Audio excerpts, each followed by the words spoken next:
Bien amigos, estamos de vuelta aquí en Tus Derechos y ahora nos encontramos con el nuevo presidente del Consejo Nacional de la Magistratura, el doctor Gastón Soto Ballenas. Buenos días, doctor. Buenos días, Stephanie, qué gusto. ¿Cuáles son las otras funciones que tiene el Consejo Nacional de la Magistratura, además de nombrar a los jueces y fiscales? Sí, efectivamente, constitucionalmente tiene tres funciones. Una, la que usted ha mencionado, cuál es la de la selección y nombramiento de magistrados.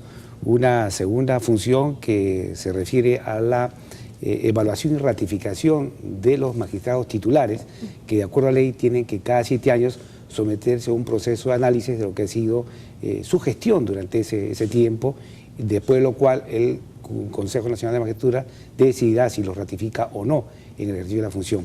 Y una tercera función constitucional que tiene que ver con la de los procesos disciplinarios, cuando se trata de que los magistrados, después de un proceso investigatorio, hay que sancionarlos, y la sanción no es la que tiene que ver con una amonestación, una multa, una suspensión, sino una destitución. Corresponde al Consejo decidir sobre si se le instituye o no al magistrado. Esas son las tres funciones que constitucionalmente se han previsto para el Consejo Nacional de la Magistratura.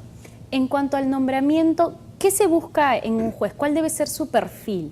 Bueno, ahora hay un perfil diferenciado, básicamente el que tiene que ver con el fiscal, el miembro del Ministerio Público, como el juez del Poder Judicial, los cuales a su vez tienen diferentes niveles, como es sabido, desde los jueces de paz por el lado del Poder Judicial o los fiscales adjuntos provinciales por el lado del Ministerio Público, hasta los niveles supremos, todos los cuales tienen definidos cuáles son esos perfiles. Pero en términos generales se evalúa primero lo que corresponde a los conocimientos, es decir, la idoneidad, la capacidad profesional, la capacidad en cuanto a conocimientos que requiere el magistrado, y que de acuerdo al nivel al cual está postulando, así como también la especialidad, se elaboran precisamente los exámenes que ellos tienen que absolver y obtener el mínimo de puntaje previstos en la ley, que es en este caso 66.66 sobre 100.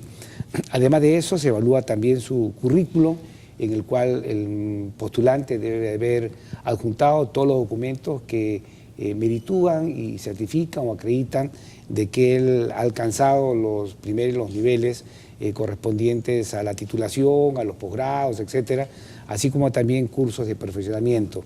Y lo que es más, se somete también a un proceso de examen de evaluatorio psicométrico, psicológico, psiquiátrico, luego de lo cual, digamos, en el análisis que hace, el Pleno del Consejo de la Magistratura determinará si, además de esos componentes, los cuales deben alcanzar el puntaje que he mencionado, tanto el de conocimientos como el del currículum, cuenta con los elementos suficientes como para poder garantizar que va a ser un buen magistrado, ¿no? Ahora, hay una figura del juez provisional. ¿Qué porcentaje de jueces provisionales hay en este momento? Lamentablemente sigue siendo bastante alto. Por el lado del Ministerio Público supera el 36% de provisionalidad, por el lado del Poder Judicial más del 33% es la cantidad hoy de magistrados provisionales.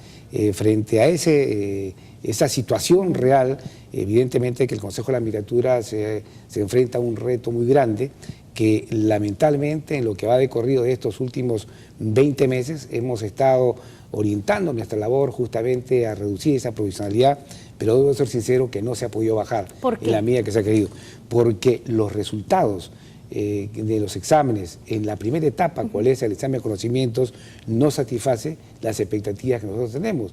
Dicho en otras palabras, no hay la preparación suficiente de parte de los profesionales que postulan a las diferentes plazas que se ofertan para poder acreditar que tienen la capacidad, solamente en cuanto a conocimiento se refiere, que les permita garantizar de que tienen los conocimientos, tienen la formación profesional que la función requiere, ¿no? Y esto es serio porque nos hemos puesto a analizar dónde parte el problema. Puede ser, tal vez nos preguntamos las universidades que no está dando la formación que el que requiere, los centros de capacitación de los muchos que hoy aparecen, que inclusive venden u ofertan sus cursos diciendo que son cursos de preparación para postular a la magistratura.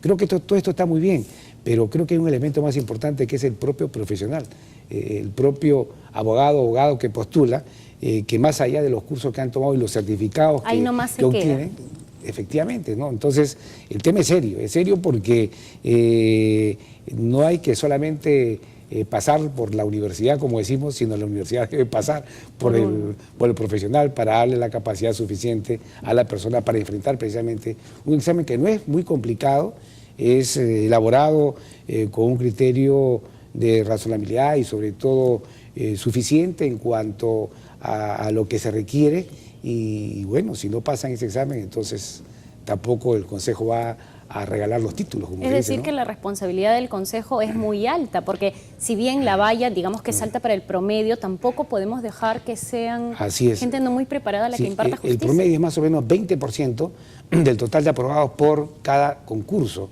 del total que se presentan, ¿no?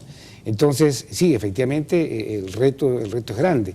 Lamentablemente, nosotros, en cuanto a la función que ejercemos y la responsabilidad que tenemos, no podemos solucionar ese problema de inmediato, porque es un problema, primero, que es de años, y segundo, que es un problema que viene de atrás, ¿no?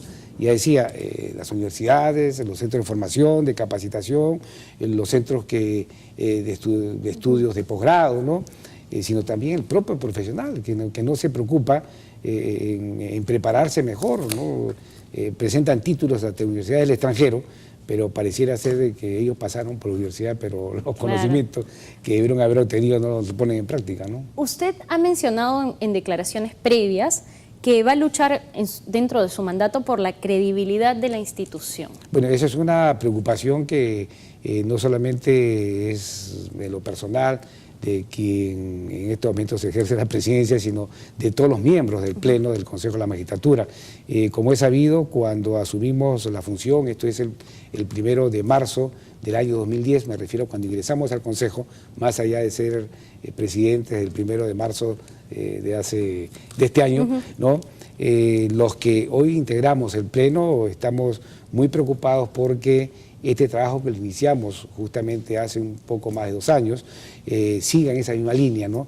De que como consecuencia de la labor que venimos realizando, hemos, en cuanto precisamente a lo que se refiere la selección y nombramiento de magistrados, hemos realizado ya 9 procesos de selección a lo largo de 18 meses, creo que es una cantidad bastante alta, dentro del cual se incluye inclusive por primera vez la selección y nombramiento del jefe del RENIEC, cosa que antes no era una función bajo las características que hoy día se han puesto en práctica, que antes tenía el Consejo. El Consejo nombraba al jefe RENIEC, por ejemplo, a partir de la propuesta que interna presentaba el Consejo Consultivo del RENIEC. Hoy día no, hoy día, y esta es la primera experiencia que hemos tenido justamente en el nombramiento del actual jefe RENIEC, que ha sido un proceso de selección igual como si fuera para un juez supremo, por ejemplo, ¿no? Donde se somete a todo un examen, evaluación curricular, en fin, y al final se le nombró, ¿no? Entonces, el trabajo evidentemente está orientado en esa línea. Y es bastante amplio. Y los resultados nos dicen de que si los medios de comunicación no se han ocupado de nosotros, quiere decir que estamos haciendo las cosas bien. Exacto. O con tendencia a hacerlo bien, ¿no? Así es. Muy bien, muchísimas gracias, doctor Soto, por su presencia y por su nombramiento. Muchas felicitaciones y que tenga un excelente periodo. Gracias por lo bueno deseos. Gracias. Nosotros, amigos, nos vamos a una breve pausa, pero regresamos con una entrevista al doctor Gorky González, profesor principal de la Universidad Católica y experto en el tema. No se mueva.